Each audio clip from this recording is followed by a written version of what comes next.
Hello, everyone. We'll take a few minutes, a couple of minutes for our audience to join us. In the meantime, you guys could have a discussion among yourself if you like, personal ones. We have three lawyers, and it seems like you guys know each other very well, like professionally and a friendly way too.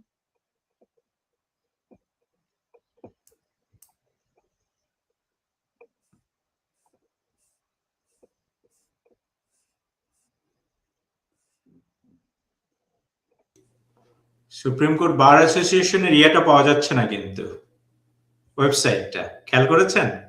Yep. It is down. I thought it is only me who is not getting that, but Hmm? I thought it is only me. But now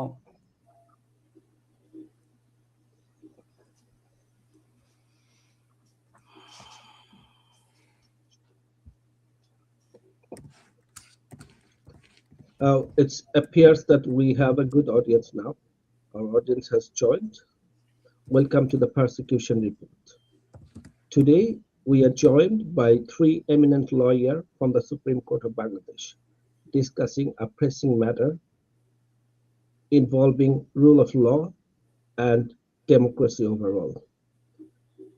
Large numbers of lawyers, because of their association with Bangladesh Awami League, have been barred from participating in the election in the Bar Councils of Bangladesh.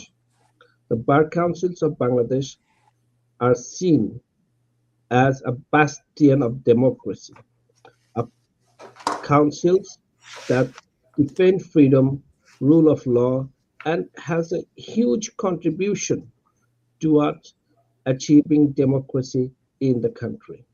Joining me today, Barrister Masood Akhtar, Barrister Tapash Kanti Bol, and Senior Advocate AKM Islam. My first question to Barrister Tapash Kanti Bol. Barrister Tapash, can you please explain us what's exactly happening there? What your colleagues are facing in Bangladesh, in the Supreme Court and other bar houses? you know that in Bangladesh, the bar associations every year they held their elections for electing the leaders or the executive leaders for these bar associations. So on this year, when the Supreme Court Bar Association election subcommittee declared that you apply for election, then that a lot of people were submitted. However, on 27th of April, Supreme Court Bar Association election subcommittee's leader or head, former Justice Muhammad Miftauddin Chaudhuri, he said that those who are connected with the politics of Bangladesh Awami League cannot compete in the election, and on this issue, he cancelled their application or nomination paper for election. And on this issue, the lawyers who support Bangladesh Awami League, they are protesting in the court area as we speak. They are protesting against this decision. Meanwhile, in Dhaka Bar Association, the election took place in last Wednesday and Thursday, in which also Bangladesh Awami League's lawyers were not allowed to participate. And as a result, BNP won all the seats in that election, and only 33% of the votes were casted. Now, in this situation, it has become very difficult for the lawyers of Bangladesh Awami League who support Bangladesh Awami League to upheld the human rights of the people of Bangladesh, to protect the freedom of association and freedom of expression of general public as well as of the lawyers. That is it from my side. Thank you, Barrister Bol. Bangladesh's constitution guarantees freedom of association and the right to equal participation. Bar associations, while private professional bodies, have immense public significance. From a purely constitutional standpoint, can the Supreme Court Bar Association or Dhaka Bar Association legally justify barring lawyers from candidacy based on their political affiliation? Advocate Islam. And the second question is, even citing terrorism law that bans that Awami League as a party, where does constitutional law draw the line here?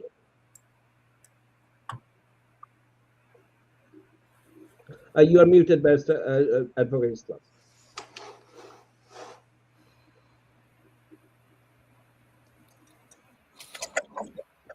First of all, thanks the moderator or the host of this episode, and thanks to my co-speakers too, and also to the viewers and listeners of this episode.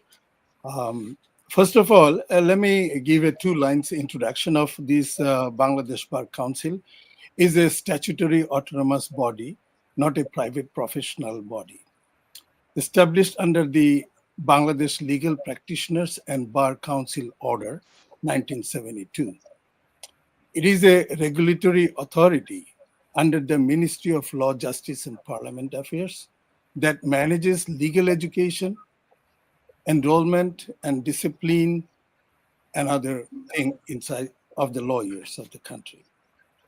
Now, to come with this thing, it's a totally a regulatory thing, and there is a principle in the legal arena that whenever a regulation is less privilege for them for its members, then it overact by the superior laws. That means in this case, if any members have been deprived of their rights guaranteed under Constitution, then the constitutional rights will prevail.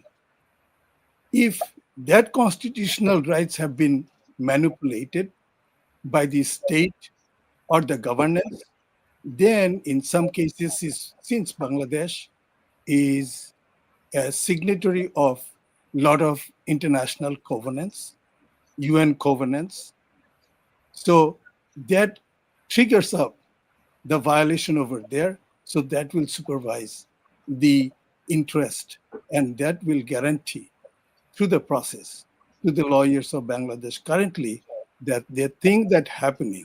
The Bangladesh Bar Council, through a meeting, cannot pass something that didn't, or it takes out the rights to practice, rights to participate in the election, rights of their profession, rights of association. These are all things that comes out guaranteed by the Constitution of Bangladesh at large. Now, to discuss with, first of all, it triggers up their activities, the current Bangladesh Supreme Court Bar Association's activities regarding the banning or discarding or not granting or canceling the nomination papers of the candidates that are aligned with Bangladesh Awami League or any party.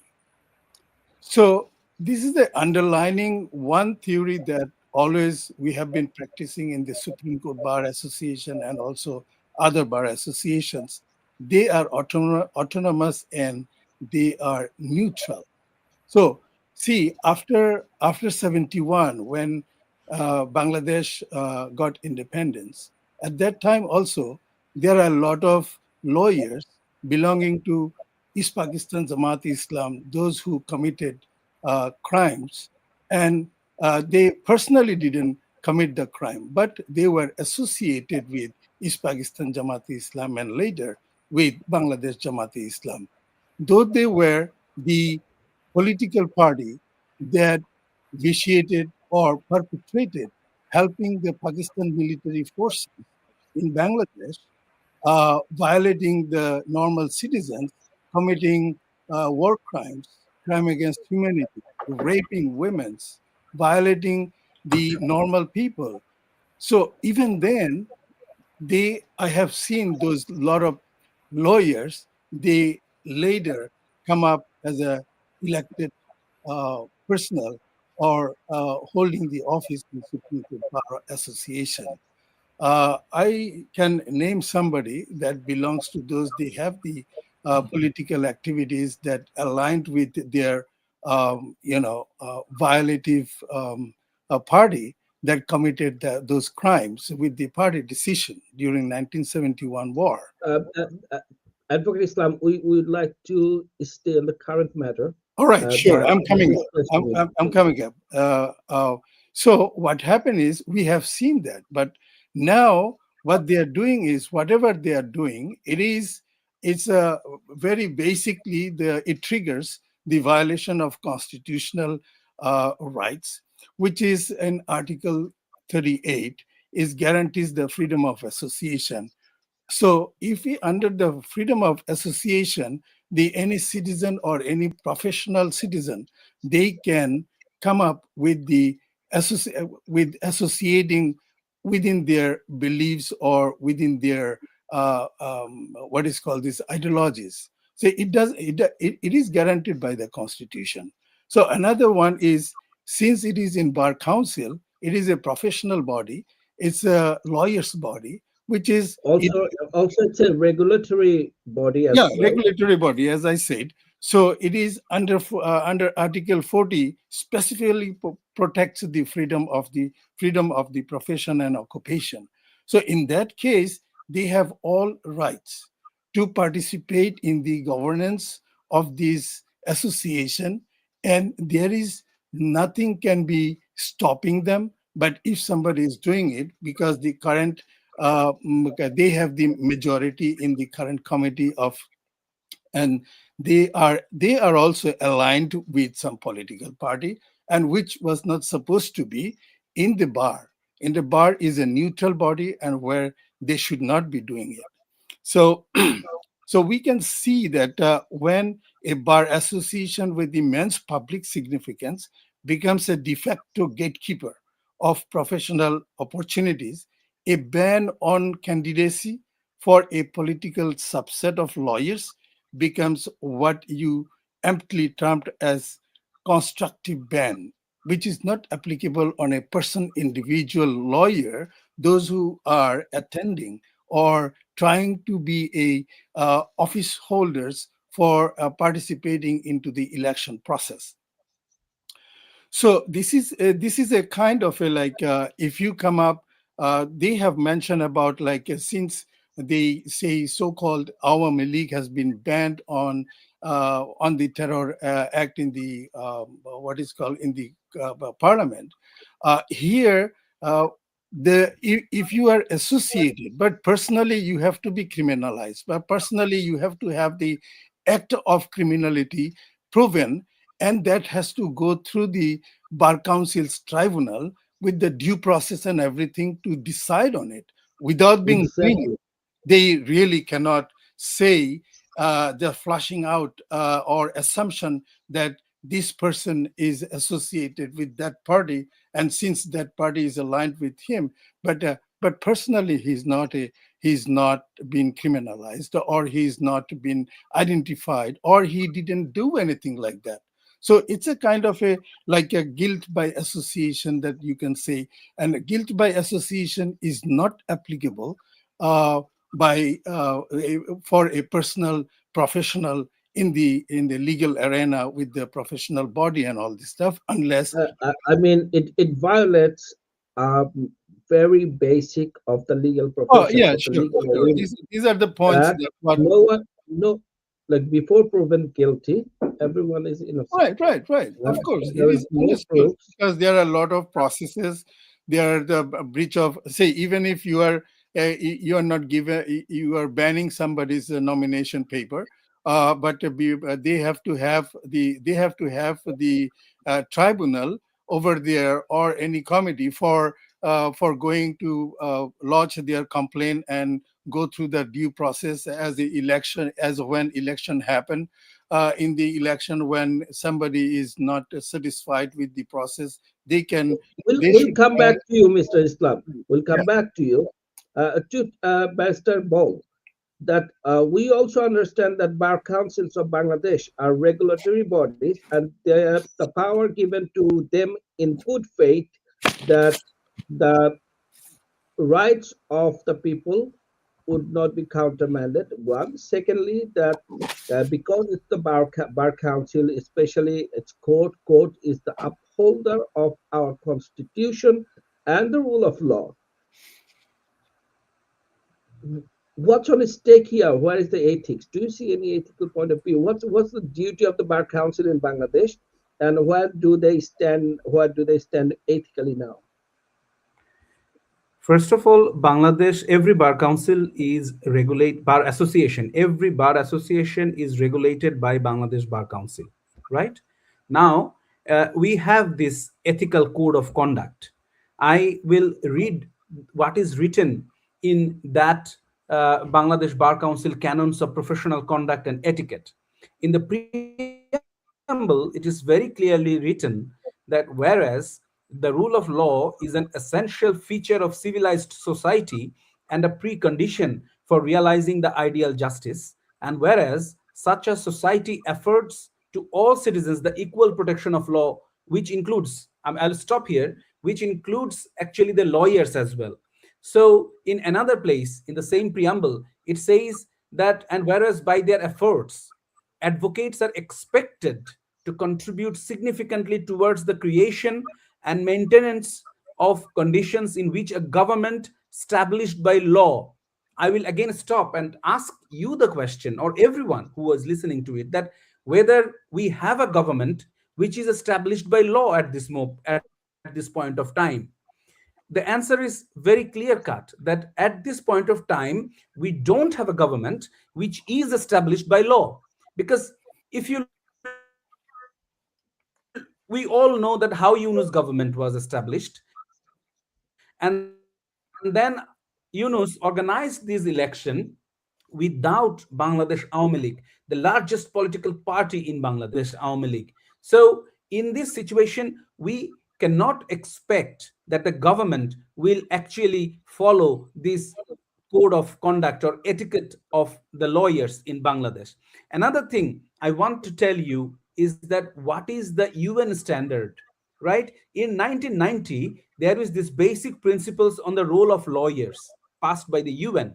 And even though it is not enforced in any court, in Article 16, 21, 24, and 25, it is clearly said, which you can see right now on the screen, that in these four articles, it is clearly said that it is the duty of the lawyers to uphold human rights and rule of law in every country. And for that, they have to enjoy unconditional freedom of association and freedom of expression. So, bar association is a way for the lawyers to form an association and to express their will or the mandates, which is to uphold human rights and rule of law. So, every law, even in that declaration, it is clearly written that what is the duty of the government. In Article 21, it is clearly written that the duty of the government is to facilitate for organizing unhindered election or freedom of association, and so that they can enjoy unconditional freedom of expression. Who are they? They are the lawyers. So now you will see that this situation is hindered because the term rule of law means that the law will be applicable for everyone equally.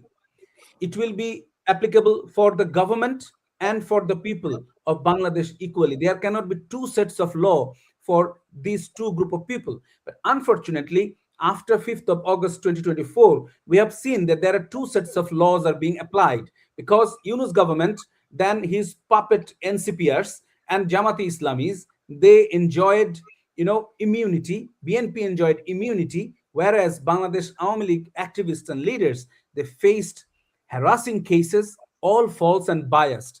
There is no independent judiciary right at this moment in Bangladesh, which is another problem. And also, you don't have a freedom of expression in Bangladesh, which is another pillar to prove that whether the Bangladesh is a democratic country or not. So three organs of the country is right now compromised, not working. One, there is no election that was impartial. Second, the court is not working because the judges are not free and the lawyers are shackled. And number three is there is no freedom of expression. The press today is International Press Freedom Day, but unfortunately, I mean, hundreds of journalists or hundreds of activists are inside the prison because of their right to freedom of expression. Now, the problem we have to understand that if you have an election subcommittee, right? If you are not satisfied or if you are questioning the political identity or belief of a certain person, those persons, after submitting their nomination paper, they have the right to get a notice from the subcommittee that for this and this reason, we want to discard your nomination paper. Did that happen? No. There was no opportunity provided to these leaders so that they can speak up that why their nomination is getting, is not getting is getting declared illegal. So in this situation, we can say that there is even no natural justice in Bangladesh at this moment. So the final thing that I want to say is that the main reason why BNP Jamaat government is not allowing free and fair election in the Bar Association, number one reason is that the national election was not free and fair. Number one, they most illegally and unconstitutionally are keeping the Awami League leaders in the prison and still filing biased and baseless cases against Awami League leaders and activists, or even anyone who supports the liberation war in Bangladesh. So in this situation, and as I said, I there is mean, no freedom of liberation war, I mean expression. the ideologies of liberation war.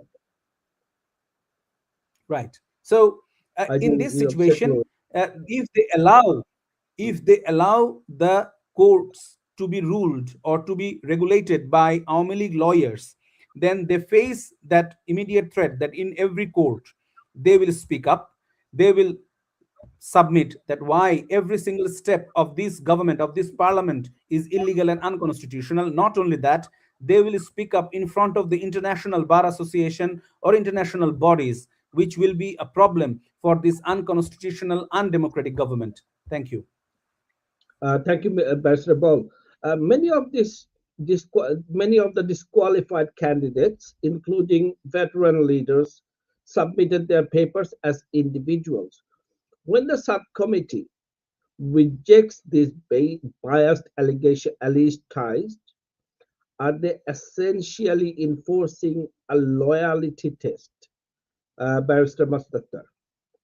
And is it constitutional? Because my understanding is that the Constitution forbids such action. You are muted, sir. Unmute, please. Barrister Akhtar. Barrister Akhtar, please unmute. Barrister Akhtar, unmute. Sorry. Thank you for having me in the show.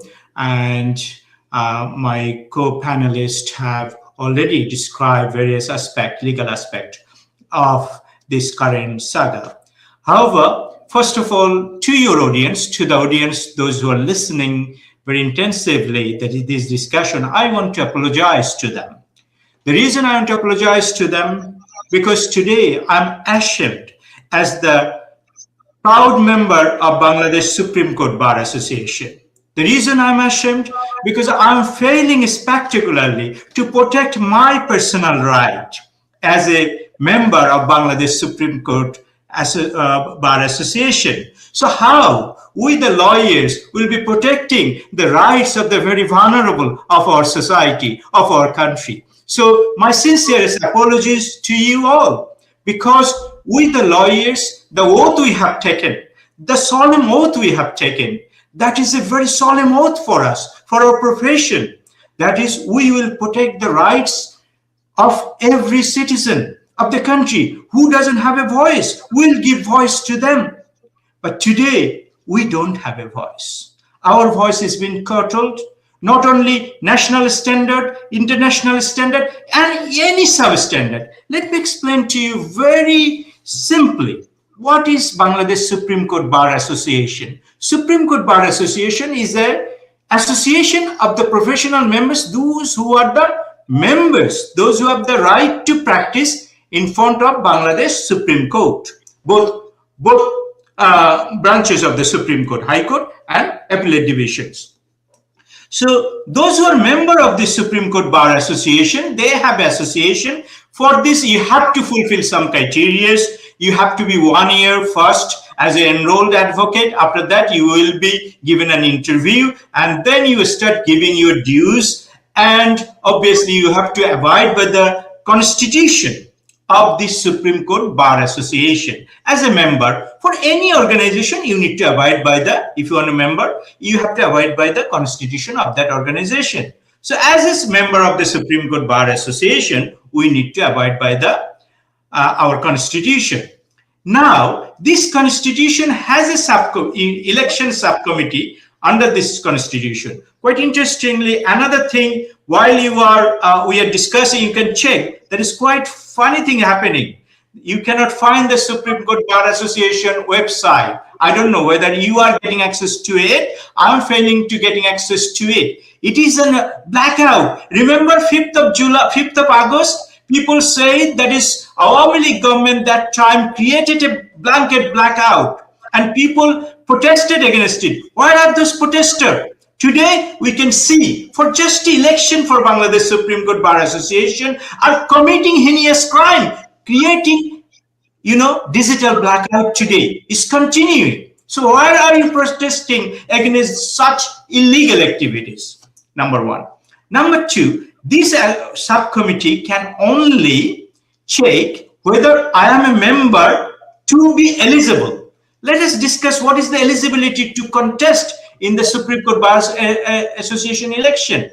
I have to be eligible, I have to be a member, my dues has to be cleared, and for certain posts, certain years of practice required, like for members, for assistant secretary, for the secretaries, and for the president. There are certain number of years you need to practice.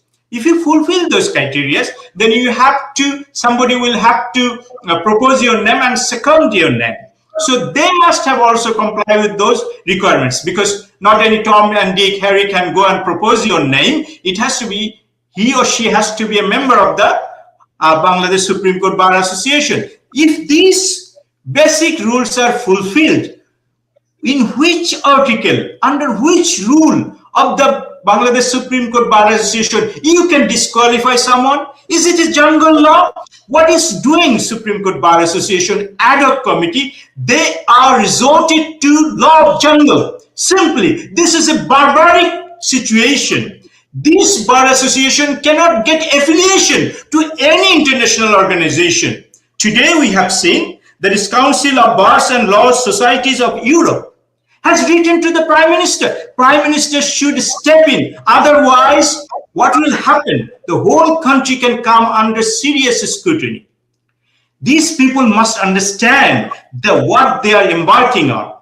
And you see the irony of Janab Mr. Mahabuddin Khokon sir, the senior advocate, Mr. Mahabuddin Khokon sir, he was elected 7 times as the secretary when Awami League was in government. When Awami League was in government, there was only 2 elections in 1 post. There was a bit of controversy. We accept that. But was there any time Supreme Court Bar Association election was this way vilified, this way undermined, this way? This is unprecedented in the history of Supreme Court Bar Association. When 1948, I think it was formed as the High Court Bar Association. Of this 77, 78 years history of our Supreme Court Bar Association, this is the first time this kind of incident happened. These people, I asked my colleagues, those who have said that is we didn't protest against when Awami League was in government. But why are your consciences now you're destroying? You have simply destroyed the Supreme Court Bar Association.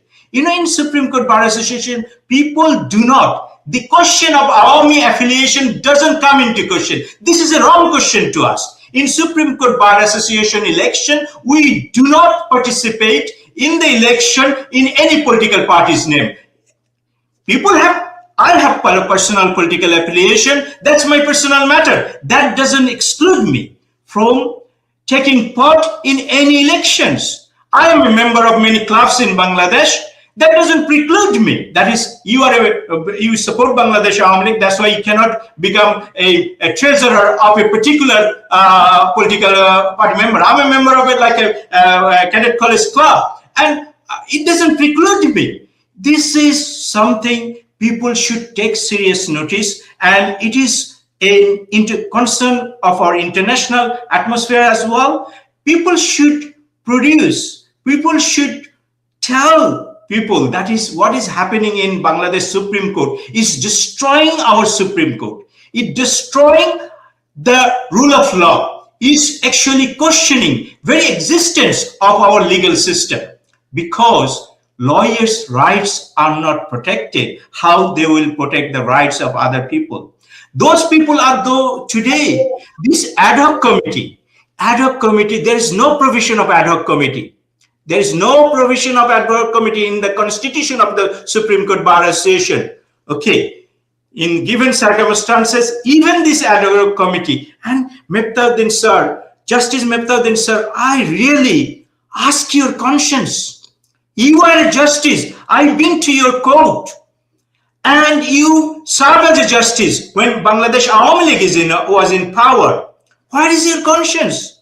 Which law allows you? We do not take lessons from the examples. That is what happens when we are in power. We think that is power will never go, because the heinous crime, Justice Mehtabuddin sir and others, those who have taken away the rights of 40 lawyers, 40 innocent lawyers, their political right, their human rights, their every right has been taken away, which is also questioning because Bangladesh is a signatory of international human rights conventions and many other instruments. As a member of United Nations, Bangladesh, through these actions, Bangladesh is failing very miserably, and we as a nation will pay for it. Today, I am ashamed that is the people, those who are today doing this, are my fellow lawyers, unfortunately. And Mr. Mahfouz, the so-called acting secretary, dear brother, you're very personally known to me. You know our relationship. But I ask you, what are you doing? Where is your conscience? You know, during the election, when you were elected, how many Awami Leagues vote you got? You know, because people do not vote in the election only on the basis of political affiliation. People vote for personal connections as well. So if you are equating with the whole country's scenario, the way you are destroying the country, you are destroying the constitution, now you're destroying the very place which is the last resort for the people of Bangladesh go for justice. You're destroying it. You are party to it. Remember, history will never forgive those people who are seriously involved in it.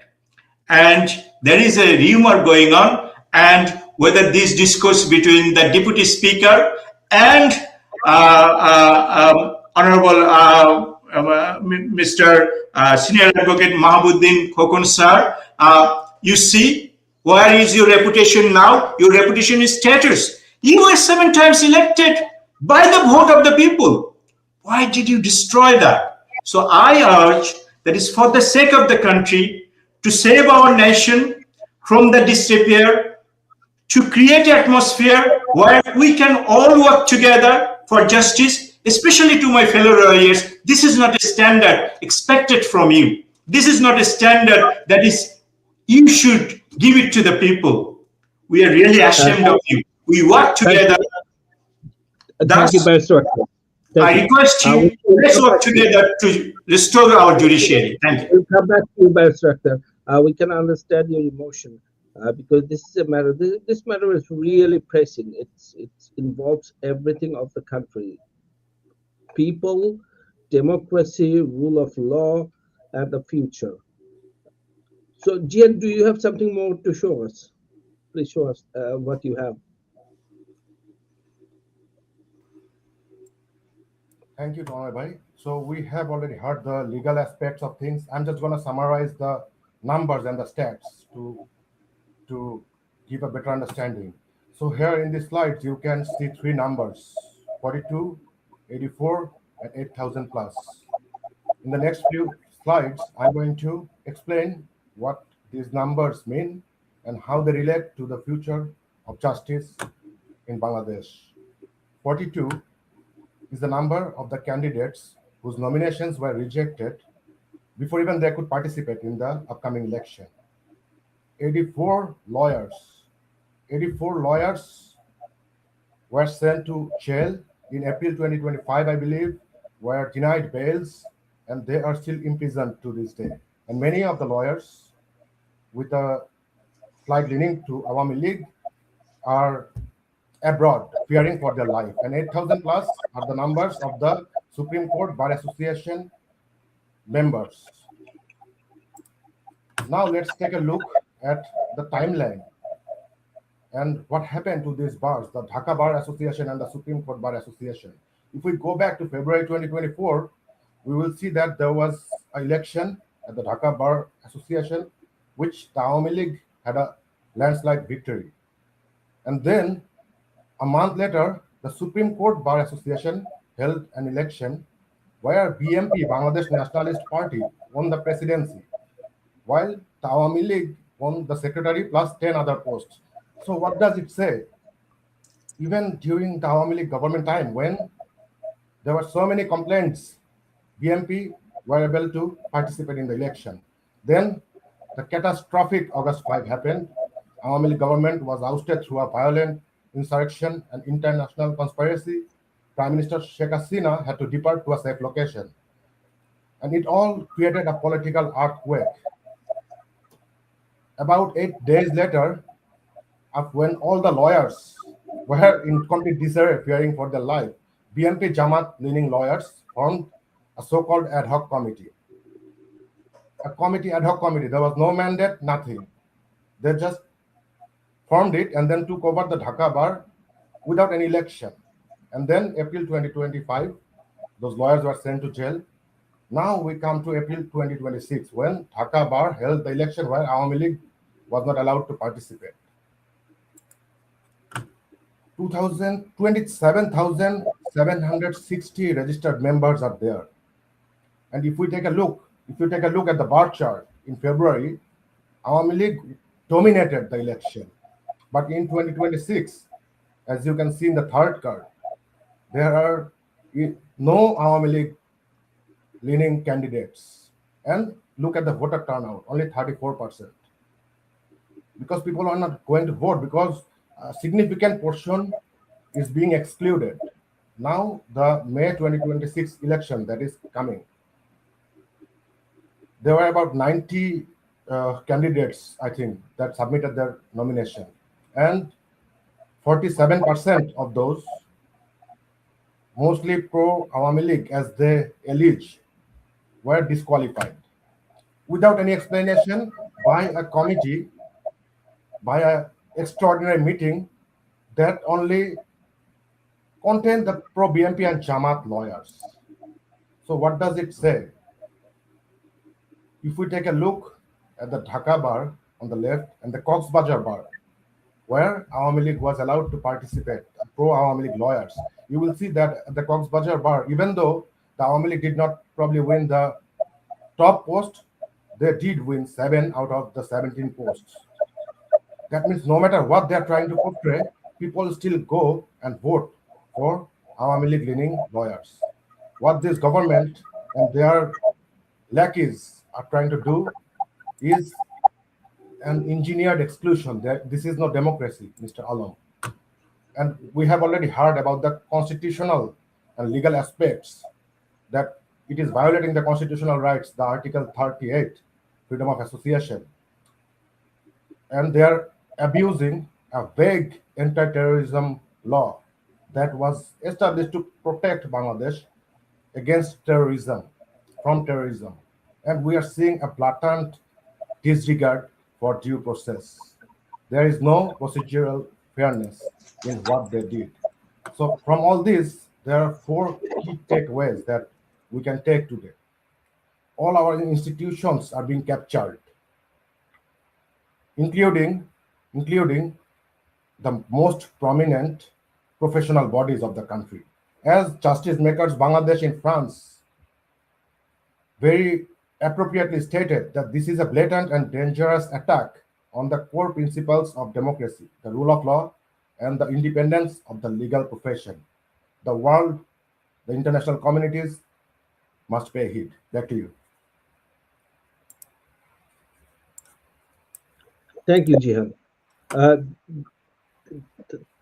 this is really praising. Advocate Amar Islam, what does it say about institutional independence and due process? Well, first of all, there's two things that you already says institutional thing, but I remember Mr. Kokan during '96. We have been in a case, company case. He took the case in favor of the organization that make a decision on the basis of majority resolution, and for the AGM to be held for last 3 years and the current year. That means usually all our lawyers, they know when it is a matter of delay condemnation in AGM, that's supposed to be done, taken, the condemnation, delay condemnation should be taken from the High Court. And his client never took it. And they substitute this thing with the majority resolution. And he didn't own the case. The matter that I wanted to bring it up, still now he is in an ad hoc committee, having no power to make such decisions at all, unless just to conduct one regular election of the bar, nothing else more than that. Now, the practice of going around other than the legal framework is a habit of their culture, habit of their practice, even like practicing only for money. This is not the thing that meet should be done in a professional arena. Now, see, the my other co-panelists, they mentioned about the election that happened in February. What is clearly 60% of the citizens of Bangladesh have been pushed out forcefully not to participate into the election, and making, as a political party, making Awami League not to participate. So this is 60% of citizens where in an election have been pushed out and barred to participate into the election, which is termed as non-participatory and also non-inclusiveness. These two characteristics have been evaded, and the democratic process have been hindered over there. By this way, those people are, I took out two examples. One is national and another is personal, professional characteristics of specific lawyer, where when we take case, we see the merits, where we stand. We don't fight for the money. This is my personal opinion. I never gave the habitual offenders the leeway out of my practice. So to come up with this organizational setup, this organization, the SCBA, should have been autonomous and have the fair characteristics and should be neutral. That's the bottom line. And if the ad hoc committee failed to respect the fairness of this society or of the association, then it is at the same time aligned with the violation of constitutional guarantees. So when the constitutional guarantees of Bangladesh have been violated, at the same time, the international covenants that I said, ICCPR is one, and then professional bodies, another, we know the ABA is here, American Bar Association.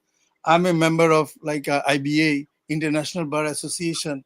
Everywhere people talks about the violations of Bangladesh. Very soon, you will be seeing that some papers are coming up in IBA and ABA. So what it makes is the Supreme Court Bar Association, it should be the last bastion. That's the last den for Exactly. for getting people the righteous right. But where it is failing, where people, as my another panelist says very rightly, that if we cannot play right, then how we can guarantee the rights to our civilians, those who come to us. So in overall, in Bangladesh, it is a death of due process. Again, it is a death of due process as a whole inside the most prestigious lawyers association of the country. It is a threat to the whole society and also the law and order situation of the country. So it gives me one thing rightly to say that after the 18 months of Mr. Yunus's mob government or mob authority, this is another mob using the administrative quasi powers against the public opinions, against the professional public opinions, hindering or banning their rights.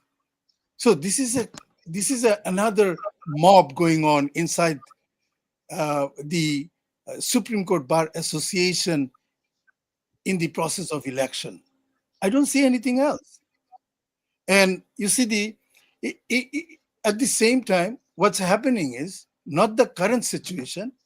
In the future, it's going to show it's setting up the precedents of purging or separating certain people for certain belief or certain alignments, which is not possible, which is not granted, which cannot. It's not a motto of a democracy.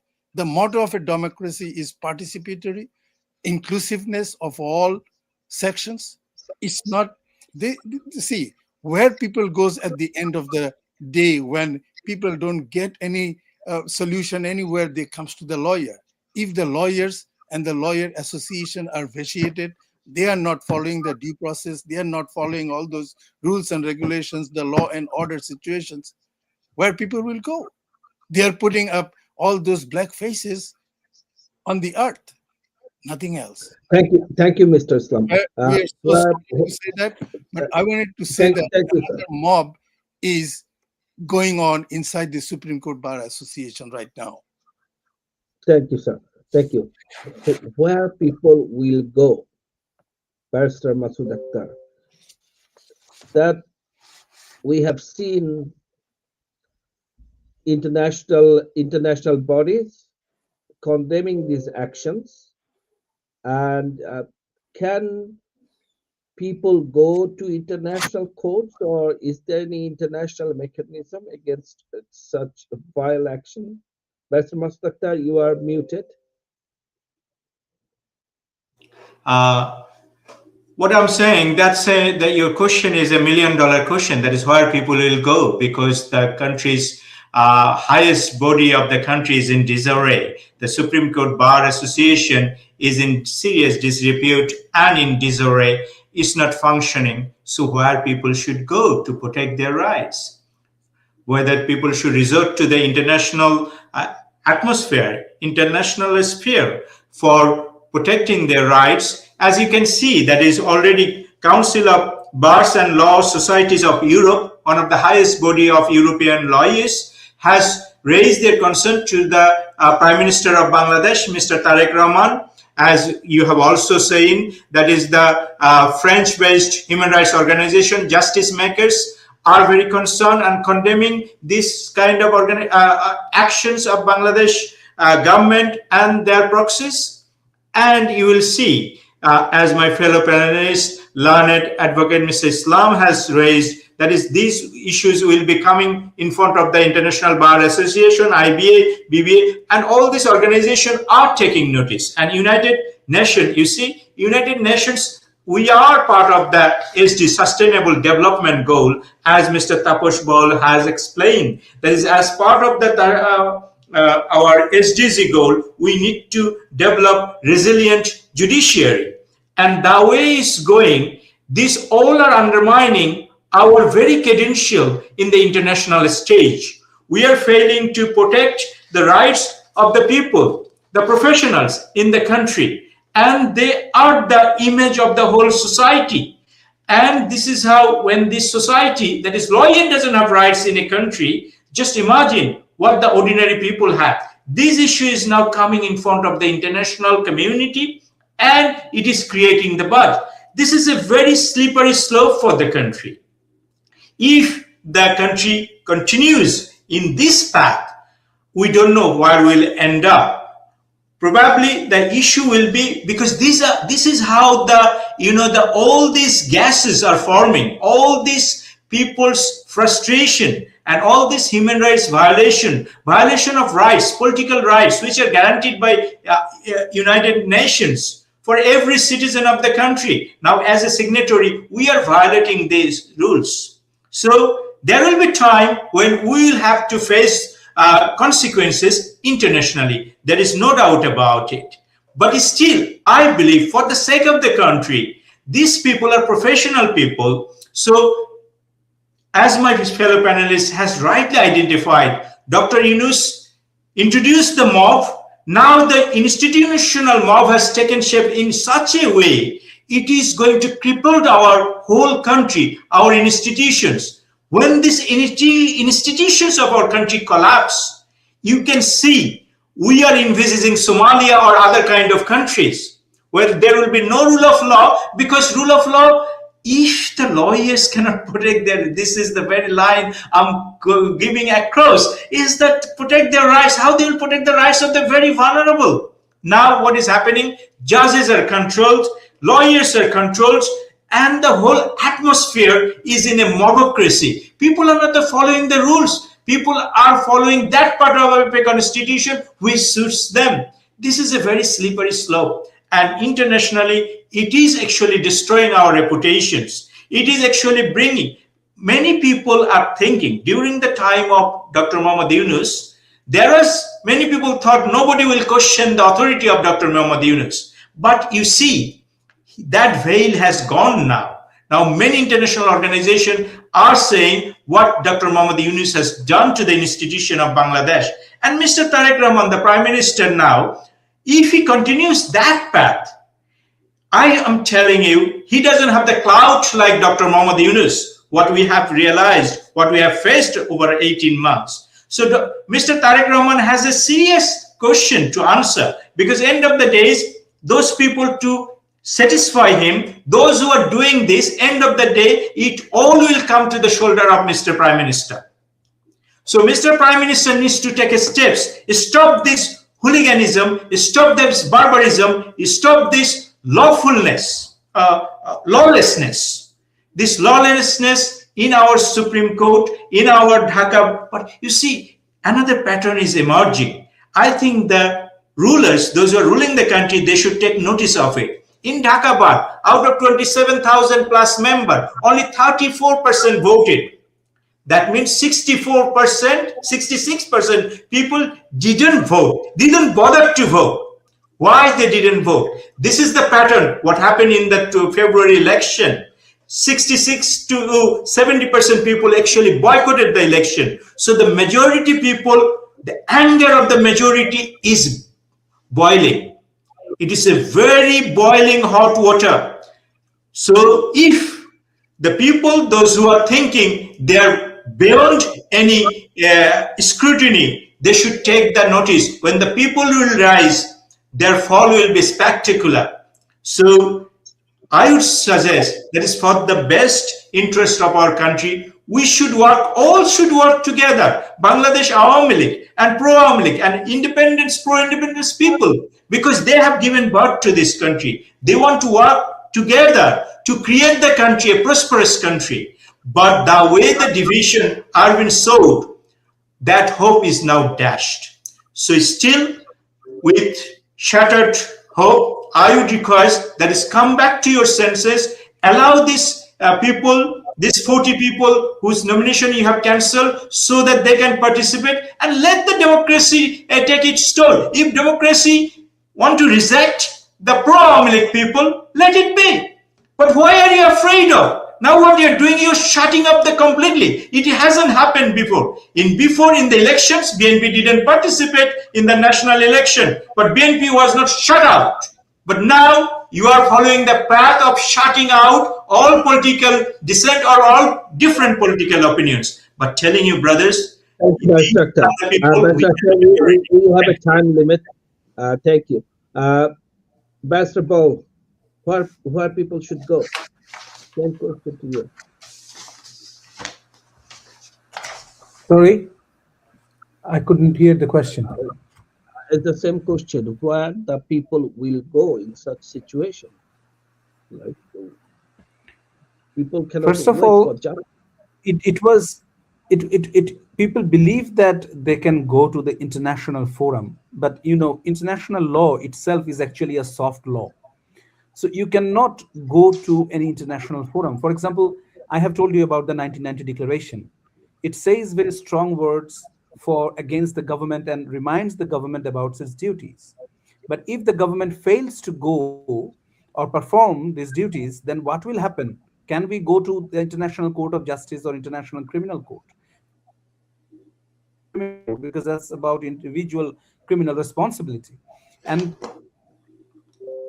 about International Court of Justice, it has to be a state which brings an allegation against another country for violating human rights. So that can happen. Otherwise, there are UN special rapporteurs. There are UN working groups. So lawyers from Bangladesh can write to these groups and special rapporteurs because of violation of their special because of the violation of freedom of assembly and freedom of expression. Very interestingly, probably you have noticed that international human rights organizations like Human Rights Watch or Amnesty International or Transparency International, they're totally silent about these things. That is because they are being paid by I would just clearly say they are being paid by USA. So from where the fund comes, they cannot just go against them. That is my understanding. And hence, the forum is actually internal forum. The lawyers of against this atrocious audacity or nonsense decision of the government of Bangladesh to rule out the participation of Awami League lawyers.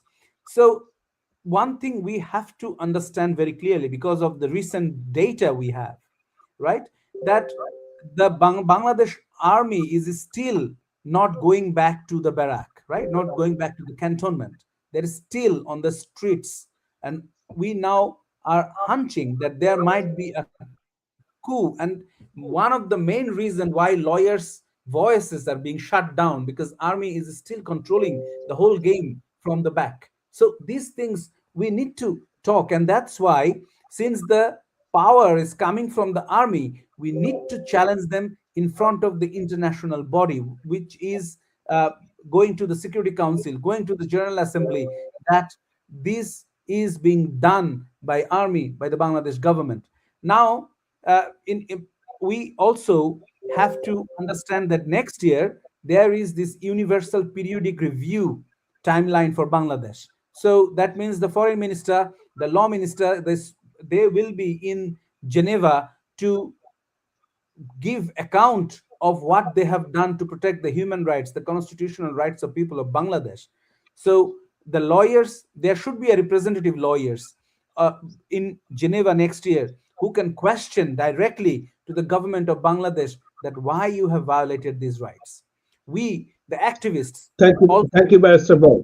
I'll just Our say time. the last, I'll just say the last thing, that we, the activists, must continue building our networks, and we must continue asking questions. Thank you very much. Thank you, Barrister Ball. As we wrap up today's edition of the Persecution Report, one thing is abundantly clear.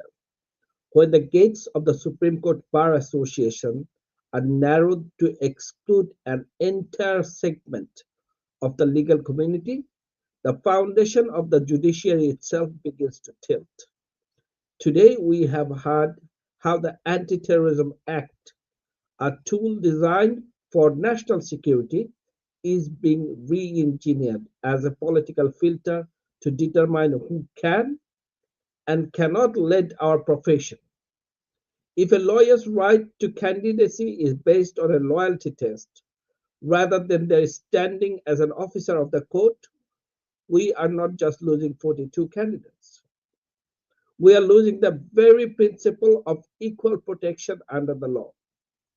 To our guest, Advocate Amar Islam, Tapash Katibal, and Barrister Masood Akhtar, thank you for your courage in discussion this crisis. And thank you, Anar Shadat Jihan, for your insightful presentation. I'm Tonoy Emroz Alam, and this has been the Persecution Report. Stand for the law, even when the law is being used to sit you down. Thank you very much.